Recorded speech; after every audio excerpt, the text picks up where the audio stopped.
Hello, my name is Gwen and this is my YouTube channel. Today's video is going to be all about the ASVAB, the PiCAT, and the verification test. So if that's something you're interested in, keep watching. So I'm making this video because I had a person in the comments on my last video ask about the ASVAB, and I thought if one person had that question, maybe others do too. So if there are any questions ever, please ask them in the comments and I will try my very hardest to answer them to the best of my knowledge. I'm not a recruiter, I'm not anything like that, so I'm not always the best source, but I can always speak from my experience and try to help. So I can't remember exactly what ASVAB stands for, so I'll put it up on the screen here so that y'all know what it stands for. I'm not even going to try because I'm going to butcher it. But basically the ASVAB is a test used for the military. It can also be used as like a personality test. Some high schools require you to take it, which my high school did require me to take it, as like to see what career field you fit in, things like that. But it's also used for the military, and you have to take it if you're trying to join the military. For those of you who are new to my channel, I am trying to join the Air Force currently. I have a waiver still waiting. That's kind of the holdup, but I've been trying to film my journey and help others who might be in the same situation, who are looking into the military but don't really know what the process is. So now that we've kind of talked about what the ASVAB is for, now let's describe like what is on the ASVAB. So there are different sections to the ASVAB. So you have like your reading, 2 different math sections, a science, you have mechanical, all this stuff.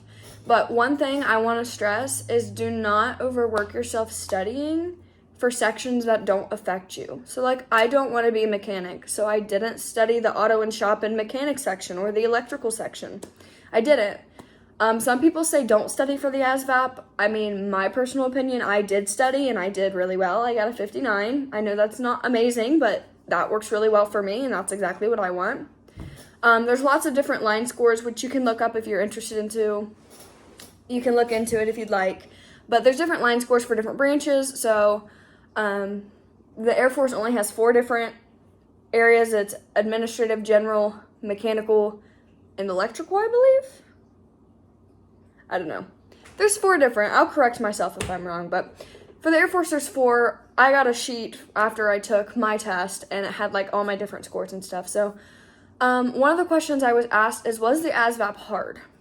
The first time I took it through my school, I did really bad because one thing I didn't know is you cannot have a calculator.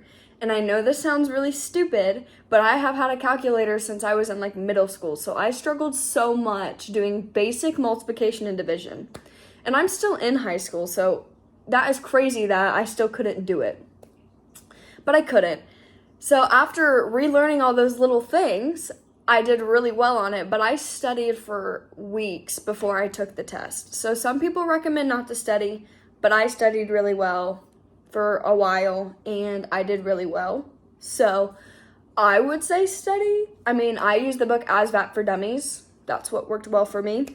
But there are lots of resources, lots of free practice tests online you can take if you don't want to buy a book. My school library had a book too that I looked at. So I mean, always look into things like that. If you have, maybe go to your local library, see if they have anything like that you can use.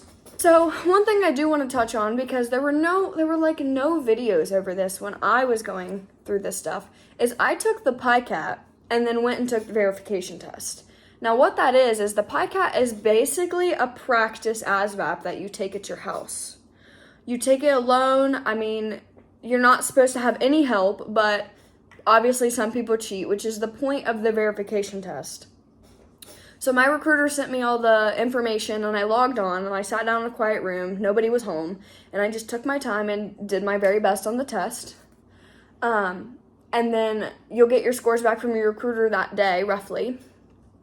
And then you'll have to get scheduled to take the verification test to prove that you did that on your own, and that is where it's monitored.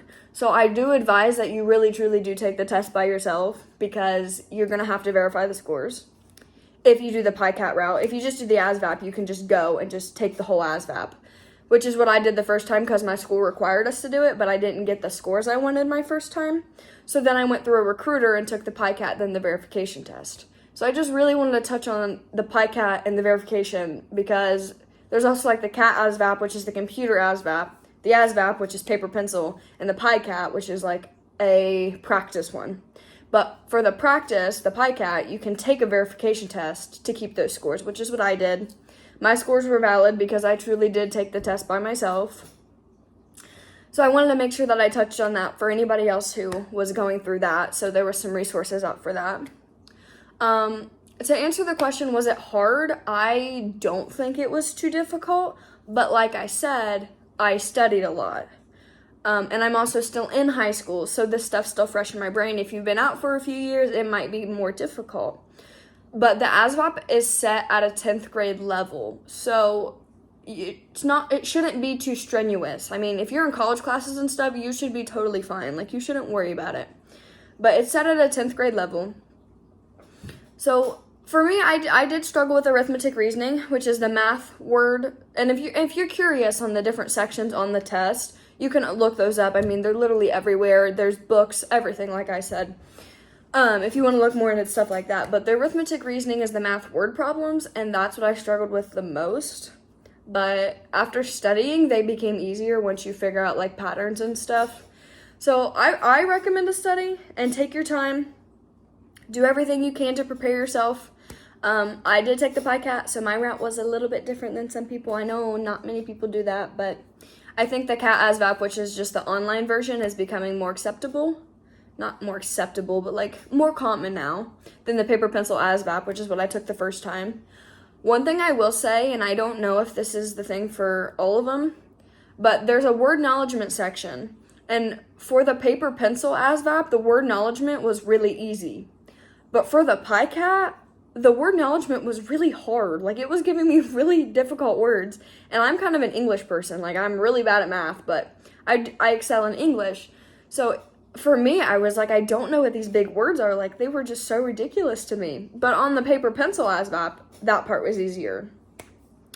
So yeah, that's my experience with the ASVAB. If there are any more questions, please, please, please ask, because I just want to help people. Like I said, I'm not a recruiter, but I can always share my personal experience and try to find answers for anybody who is wondering anything. So yeah, feel free to ask, please. So, bye.